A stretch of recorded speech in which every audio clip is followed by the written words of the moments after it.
ओम नमः शिवाय गुरवे सच्चिदानंदमूर्तये निष्प्रपंचाय शांताय निरालंबाय तेजसे। हरिओम प्रभु जी। आज के इस अध्यात्म प्रश्न परिषद में आप सबका स्वागत है। आज का प्रश्न भावनगर से नगीनदास पिठवा जी का है। उन्होंने पूछा है कि ज्ञान के पुस्तकों की भरमार होते हुए भी मनुष्य का दिमाग खाली का खाली ही क्यों रह जाता है। सवाल तो सामान्य लगता है लेकिन सोचने योग्य है कि इतनी सारी इंफॉर्मेशन टेक्नोलॉजी डेवलप हुई है, माहिती और प्रसारण नाम का एक पूरा डिपार्टमेंट हमारे गवर्नमेंट ने खोल रखा है और पुस्तकें भी इतनी ज़्यादा मात्रा में हमें अवेलेबल है माहिती की, ज्ञान की, जिसको हम ज्ञान कहते हैं, वैसे तो है माहिती। फिर भी मनुष्य का दिमाग खाली का खाली क्यों रह जाता है, माने कि वह सर्वज्ञ क्यों नहीं हो जाता। बस इसीलिए का मतलब यह है कि लोग अज्ञानी क्यों रह जाते हैं, आप यह पूछना चाहते हैं। इसीलिए यह अज्ञानी रह जाते हैं क्योंकि सब यही पूछते हैं, यही करते हैं कि लोग अज्ञानी क्यों हैं, मैं अज्ञानी क्यों हूँ, ऐसा कोई नहीं सोचता। अगर सब लोग अपने बारे में, छोड़ो महाराज, लोगों को क्या करना है क्या नहीं करना है उसके प्रारब्ध के ऊपर छोड़ दो, उसके पुरुषार्थ के ऊपर छोड़ दो, उसके ऊपर ईश्वर की कृपा कितनी है नहीं है, वो कितनी रिसीव कर सकता है नहीं कर सकता है, इसके ऊपर छोड़ दो। अपना तो सोचो। यह दुर्लभ मानुष जन्म मिला है हमें, मनुष्य जन्म अत्यंत दुर्लभ है, वह हमें प्राप्त भी हो गया है। फिर भी अगर हम इसको प्राप्त करके कुछ नहीं कर पा रहे हैं तो हमसे बड़ा बेवकूफ़ और कौन होगा। हम हमेशा दूसरों के बारे में सोचते हैं कि वह ऐसा क्यों करता है। हमें कई लोग प्रश्न करते हैं कि महाराज बहुत ज्ञान प्राप्त हो गया लेकिन जीवन में उसके तो उतरा नहीं। अरे उसके जीवन में उतरा नहीं उतरा, तुम्हारे जीवन से, इससे तुम्हारे जीवन में क्या फर्क पड़ने वाला है। तुम्हें सुख चाहिए कि नहीं, तुम्हें मुक्ति चाहिए कि नहीं, तुम्हें अपनी समस्याओं का समाधान चाहिए कि नहीं, तुम्हें इस पराधीनता से छूटना है कि नहीं। अगर हाँ तो फिर अपने बारे में सोचो ना। मनुष्य का दिमाग खाली का खाली क्यों रह जाता है, लोगों का दिमाग खाली का खाली क्यों रह जाता है। छोड़ो महाराज, उसको अपना दिमाग खाली है कि भरा हुआ है यह सोचो।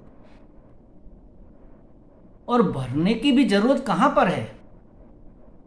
स्वामी रामसुखदास जी ऋषिकेश वाले, गीता भवन वाले कहते थे कि अभी तुम्हारे पास जितना ज्ञान है बस उसी ज्ञान के ऊपर टिक जाओ, उसका अमल करने लगो, उस ज्ञान को अपने जीवन व्यवहार में 100% उतार लो, आप मुक्त हो जाओगे।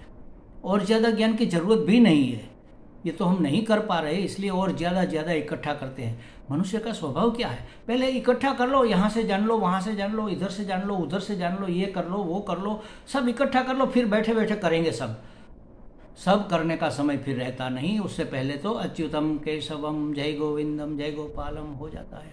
जन्मों जन्मों से हम ये माहिती तो एकत्र कर रहे हैं, इसको ज्ञान नहीं कहते महाराज, ये तो इन्फॉर्मेशन है, ये माहिती है। ये माहिती जो हमें मिली है कि ऐसा करने से ऐसा होगा और वैसा करने से वैसा होगा, ऐसा सोचना, ऐसा मानना, ऐसा समझना सही है और ऐसा सोचना, ऐसा मानना, ऐसा समझना सही नहीं है। मैं ये हूँ, मैं वो हूँ, यह मानना गलत है और मैं ये हूँ, यह मानना सही है। इतना तो हम जानते ही है। इसको अपने जीवन में उतारना, इसी का नाम ज्ञान है।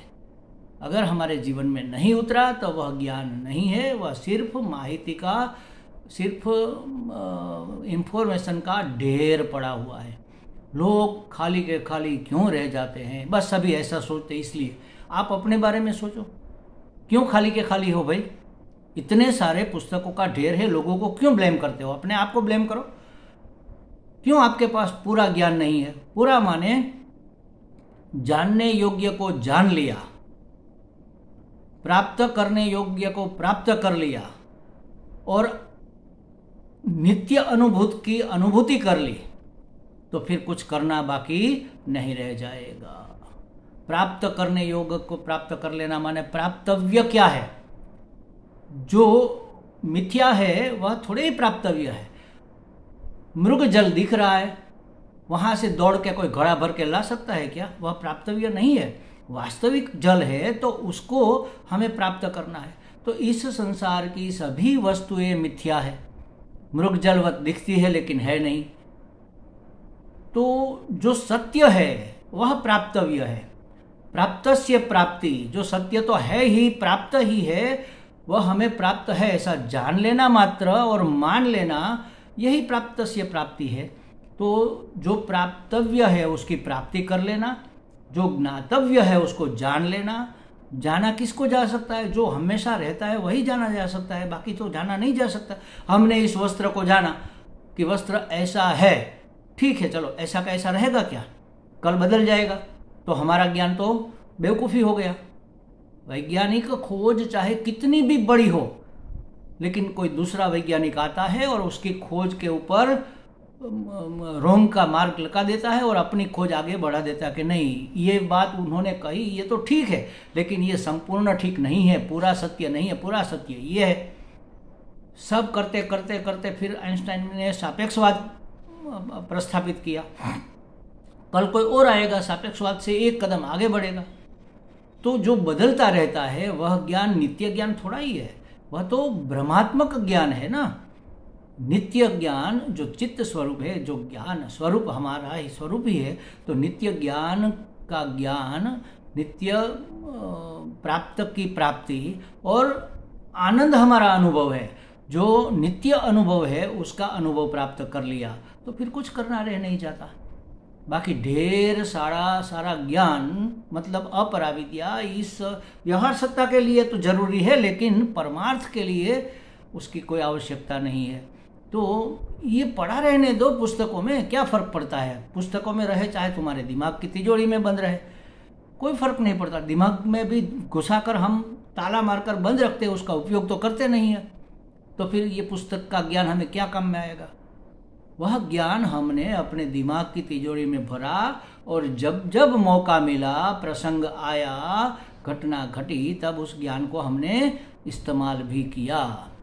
धनवान वो नहीं है जिसके पास बहुत सारा धन है, धनवान वह कहता है जो बहुत सारा धन खर्च कर सकता है, वह धनवान है।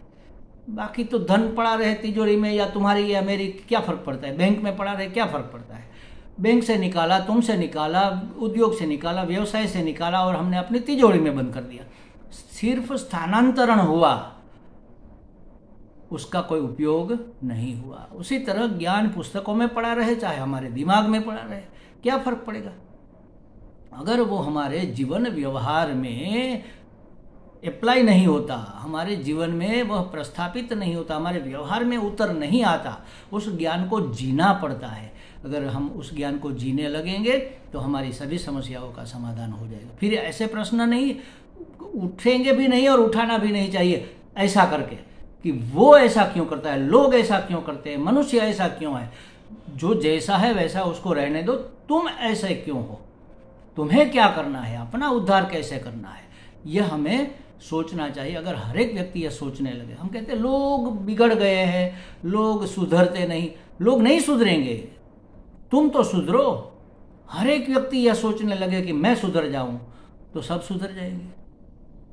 सबको सुधारने का हमने कहाँ ठेका ले रखा है? हम सुधर गए, बस हमारे जीवन में आनंद ही आनंद हो गया और हमें क्या चाहिए? ये स्वार्थ नहीं है। तुम अगर सुधर गए तो दूसरों के लिए भी तुम सुधरे हुए ही तो रहोगे, उसको भी तो फायदा है। हमारा फायदा ही सबका फायदा है, ये स्वार्थ नहीं, ये स्व अर्थ है, अपने आत्मा के अर्थ, आत्मार्थ ये चीज़ है। जो बाहर पड़ा हुआ ज्ञान है, पुस्तकों में बिखरा हुआ ज्ञान है, उसको अपनी दिमाग की तिजोरी में बंद नहीं करना है। ग्रहण तो करना है, लेकिन क्यों ग्रहण करना है? उसको अपने जीवन में उतारने के लिए। पुस्तकों में इतना सारा ढेर सारा ज्ञान भरा पड़ा है, ज्ञान के पुस्तकों की भरमार होते हुए भी मनुष्य खाली का खाली क्यों है? खाली का खाली माने उसकी आवश्यकता क्यों पूर्ण नहीं होती, उसकी कामनाओं की पूर्ति क्यों नहीं होती, उसकी प्यास क्यों नहीं बुझती?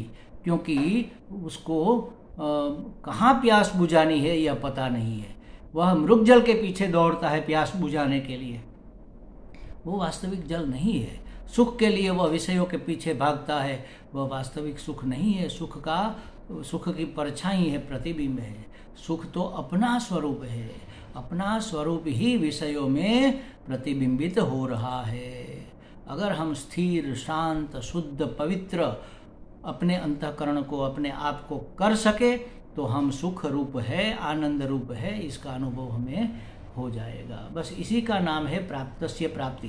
प्राप्तव्य की प्राप्ति हो गई, ज्ञातव्य का ज्ञान हो गया, अनुभूति योग्य की अनुभूति हो, उसका अनुभव हो जाएगा। मतलब सत्य चित्त आनंद में अवस्था हमारी अवस्थिति हो जाएगी। हमें लगता है नगीनदास जी को कुछ स्पष्टता हो गई होगी। अब हम कभी भी उंगली सामने की ओर नहीं उठाएंगे, हमें अपनी ओर उंगली उठानी है। हमें क्या करना है, यही हमारे फायदे के लिए। तो बुद्धि का विलास हो जाता है, दूसरे क्या कर रहे हैं इसके बारे में सोचना, तो ये बुद्धि का विलास है। हमें बुद्धि का विलास नहीं करना है, हमें बुद्धि का उल्लास करना है, उसका उपयोग करना है, बुद्धि को उल्लासित करना है, आनंदित करना है। हमें लगता है काफ़ी स्पष्टता हो गई होगी। हरि ओम।